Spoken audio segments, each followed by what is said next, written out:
जय जगन्नाथ समस्त को स्वागत पिलामाने आज वीडियो रे तुम मानकर संस्कृत बहिर तृतीय पाठ को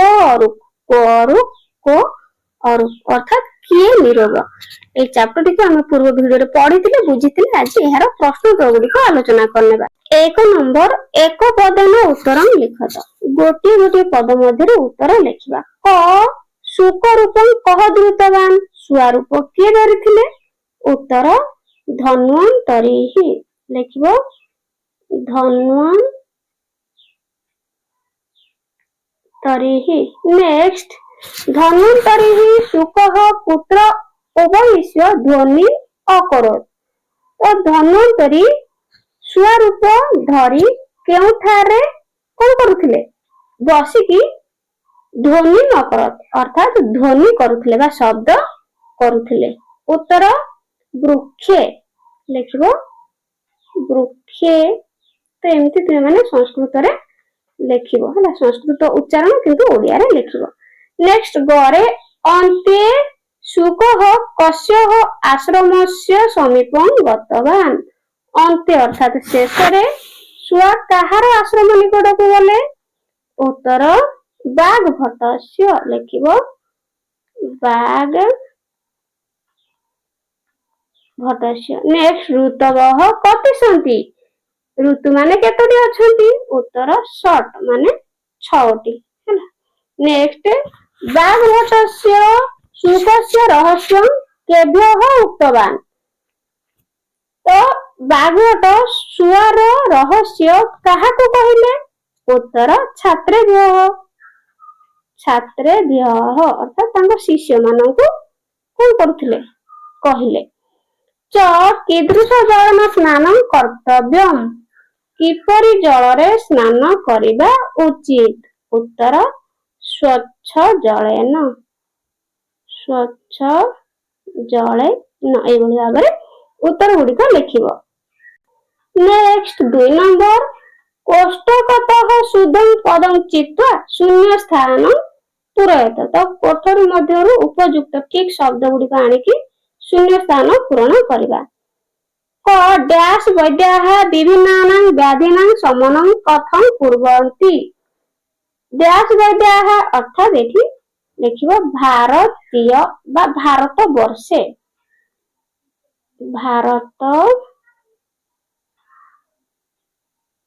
वर्षे तो एठी ओडिया रे लिखि दउची तुम मानको सुविधा हबो। खरे अन्तेश वैद्यस्य बाघभटस्य डैश गतवान अन्तेश वैद्यस्य बाघभटस्य तो एठी कुटीर समीपं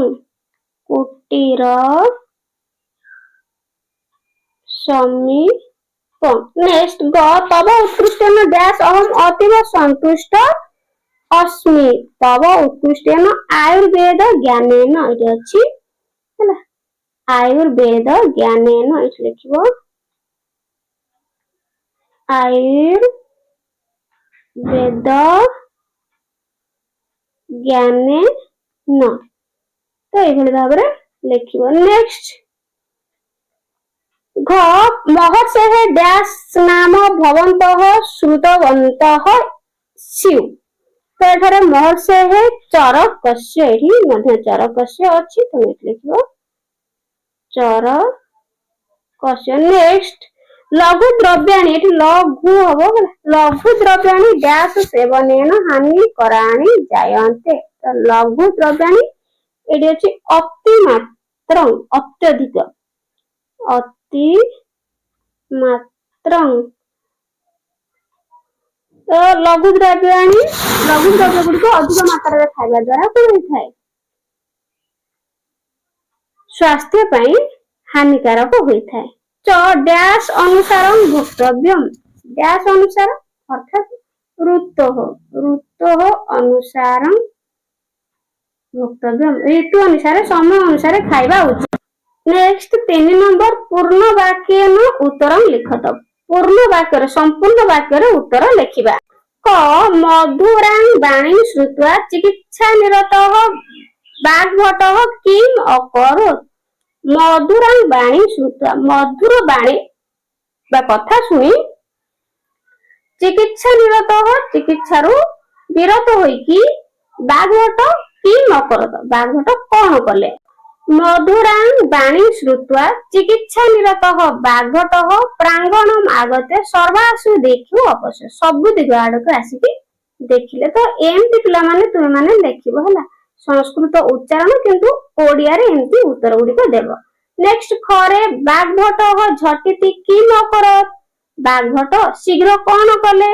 ଉତ୍ତର ଲେଖିବ ବାଘଭଟ ଝଟିତି ତସ୍ମେ ବିହଗାୟ ମଧୁରାଣୀ ଫଳାନି ସମର୍ପିତ ବାନ୍। ମାନେ ଏମିତି ସଂସ୍କୃତରେ କଣ ହେଲା ପଢିବ, ଆଉ କିନ୍ତୁ ଓଡିଆରେ ଏମିତି ଲେଖିବ।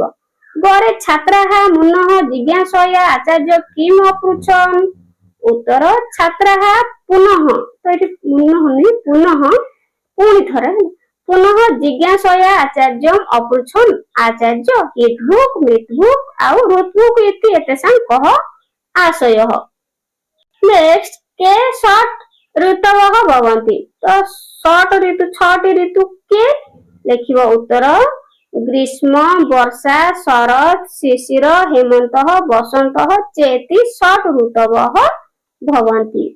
ଭଗବାନ ଧନ୍ୱନ୍ତରି अस्माकं कृते ସଂକ୍ଷେପଣ କିଂ ପ୍ରଦତ୍ତବାନ୍, ଉତ୍ତର ଲେଖିବ ଭଗବାନ ଧନ୍ୱନ୍ତରି अस्माकं कृते ସଂକ୍ଷେପେଣ ସ୍ୱାସ୍ଥ୍ୟ ରକ୍ଷଣାୟ ସୂତ୍ର ରୂପେଣ ସନ୍ଦେଶଂ ପ୍ରଦତ୍ତବାନ୍। च ऋषୟଃ ନିତ୍ୟଂ କାଂ ପ୍ରାର୍ଥନା କୁର୍ବନ୍ତି, ଋଷି ମାନେ ନିତିଦିନ କାହାକୁ ପ୍ରାର୍ଥନା କରନ୍ତି? ଉତ୍ତର ଲେଖିବ ऋषयः ନିତ୍ୟଂ ପ୍ରାର୍ଥନା କୁର୍ବନ୍ତି ସର୍ବେ ଭବନ୍ତୁ ସୁଖିନଃ ସର୍ବେ ସନ୍ତୁ ନିରାମୟାଃ ସର୍ବେ ଭଦ୍ରାଣି ପଶ୍ୟନ୍ତୁ ମା କଶ୍ଚିତ୍ ଦୁଃଖଭାଗ୍ ଭବେତ୍। ତ ଏଇଭଳି ଲେଖିବ। ନେକ୍ସଟ 4 ନମ୍ବର ମାତୃଭାଷୟା ଅନୁବାଦଂ କୁରୁତ, ମାତୃଭାଷାର ଅର୍ଥାତ୍ ଓଡିଆରେ ଅନୁବାଦ କରିବା ମାନେ ଲେଖିବା। ଅନ୍ତେ ସହ ବୈଦେଶ୍ୟ ବାଗ୍ଭଟସ୍ୟ କୁଟୀର ସମୀପଂ ଗତବାନ୍, ଉତ୍ତର ଶେଷରେ ସେ ବୈଦ୍ୟ ବାଗ୍ଭଟଙ୍କ କୁଡିଆ ନିକଟକୁ ଗଲେ। ତ ଏଇ ଓଡିଆ ଗୁଡିକ ଲେଖିବ। ଖରେ ଏସହ ନିଶ୍ଚୟେନ କଶ୍ଚନ ଦେବ ବିଶେଷଃ अस्ति, ଏ ନିଶ୍ଚୟ କୌଣସି ଦେବତା ବା ବିଶେଷ ଦେବତା ଅଟନ୍ତି। ଗ ବଶ୍ଚ ଅହଂ ଧନ୍ୱନ୍ତରି अस्मि, ବଶ୍ଚ ମୁଁ ଧନ୍ୱନ୍ତରି ଅଟେ। ଘ ମହସେ ଚରକସ୍ୟ ନାମ ଭବନ୍ତଃ ଜାନନ୍ତି, ଉତ୍ତର ଆପଣ ମାନେ ମହର୍ଷି ଚରକଙ୍କ ନାମ ଜାଣିଛନ୍ତି। ରେ ସ ଏବ ସ୍ୱୟଂ ଶୁକ ରୂପେଣ ଅତ୍ର ଆଗଚ୍ଛତ୍, ତ ସହ ଏବ ସେ ହିଁ ନିଜେ ଶୁଆ ରୂପରେ ଏଠାକୁ ଆସିଥିଲେ। ତାପରେ ଚ ମା କଶ୍ଚିତ୍ ଦୁଃଖ ଭବେତ୍, ଅର୍ଥାତ୍ କେହି ଯେପରି ଦୁଃଖର ଭାଗୀ ନ ହୁଅନ୍ତୁ। ନେକ୍ସଟ 5 ନମ୍ବର ସ୍ତମ୍ଭ ମେଳନ କୁରୁତ, ତ କ ସ୍ତମ୍ଭ ସହିତ ଖ ସ୍ତମ୍ଭକୁ ଯୋଡିବା।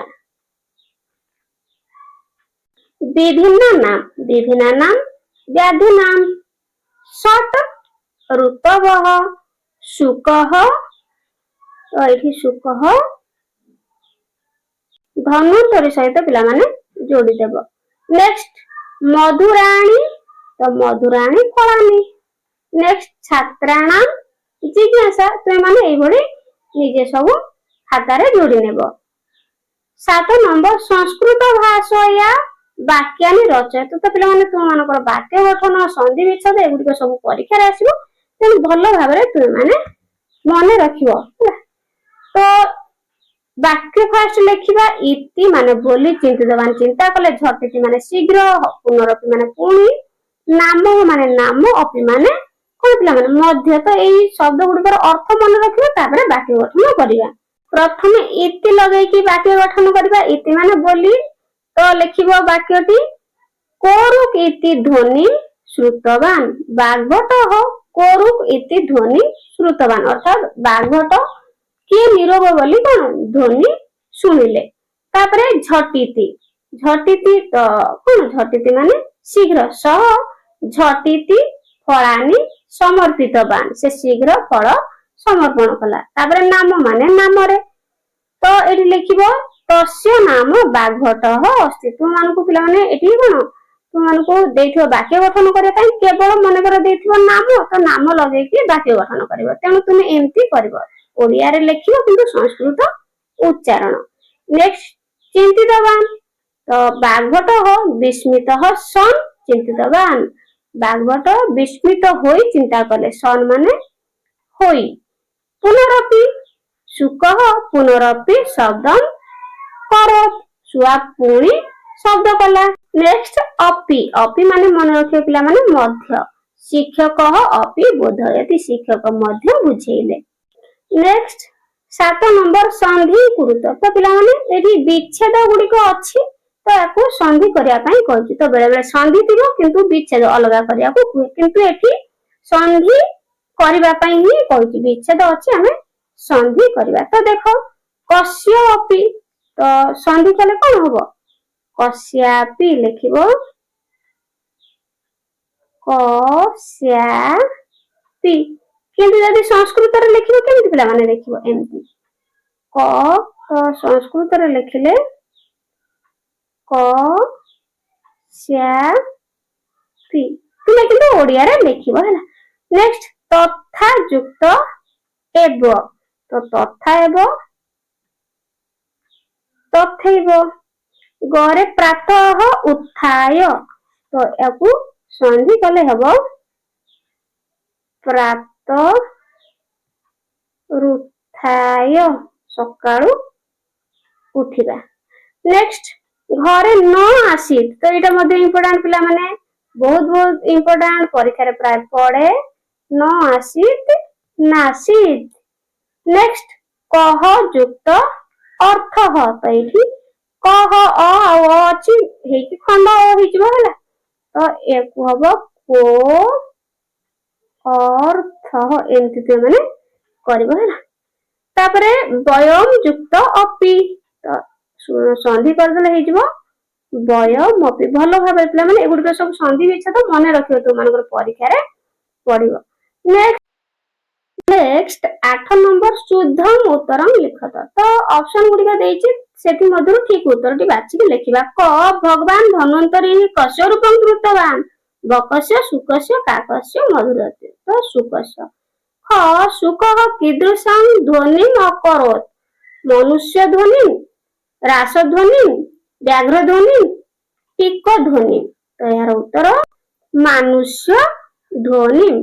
ग बाघभटः सूत्र रूपाणि कानि उत्तराणि वदति त्रीणि चत्वारि पंच षट् तो एठी त्रीणि तीनोटी उत्तर। घ आयुर्वेदस्य पूज्य देवः कः कालिदासः क्षपणकः धन्वंतरिः प्राणिनिः तो उत्तर हेइबो धन्वंतरिः। नेक्स्ट कदा व्यायामः कर्तव्यः केतेबेले व्यायाम करबा उचित रात्रि काले भोजन काले मध्याह्ने प्रातः उत्थाय सकाळ उठी। च नित्यं किं कर्तव्यं दंत विशोधनं शयनं रोदनं धावनं तो दंत विशोधन दांत घसिया। 9 नंबर प्रायण पंचशता पदे ही मातृभाषया उत्तरं लिखत प्राय 50 टी शब्द मध्य उत्तर लिखिबा ओडिया रे। बाणभट्टस्य मतेन कह अरुक भवति तो बाणभट्टଙ୍କ मतरे कोन किए है एठी कह माने किए निरोग अटंती तो उत्तर लिखिबा पिला माने बाघभट्टଙ୍କ मतरे जेउ व्यक्ति हितभुक मितभुक एवं ऋतुभुक अटे से सर्वदा निरोग बा सुस्थ रहे बा अरुक भवति होला से सर्वदा निरोग बा सुस्थ रहे। हितभुक अर्थात जे केवल स्वास्थ्य पई हितकर खाद्य खाए एवं जहा द्वारा शरीर नुआ रोग सृष्टि हुए नाही। मितभुक अर्थात जे निजर आवश्यक बा मात्रा अनुसार सीमित खाद्य खाए कारण अत्यधिक भोजन क्षतिकारक अटे। ऋतुभुक अर्थात जे 6 गोटी ऋतु अनुकूल तथा समय अनुसार सात्विक आहार ग्रहण करे एही तीनोटी नियम को मानि चलथिबा व्यक्तिर बल सौंदर्य और आयुष वृद्धि पाए एवं से सबुदिन पई रोग मुक्त रही थाए। तो पिला माने प्रश्न उत्तर गुडिक सरी जाईछि वीडियोटी केमति लागला कमेंट रे निश्चित जणाइबो। आज पई रहउछि थैंक यू।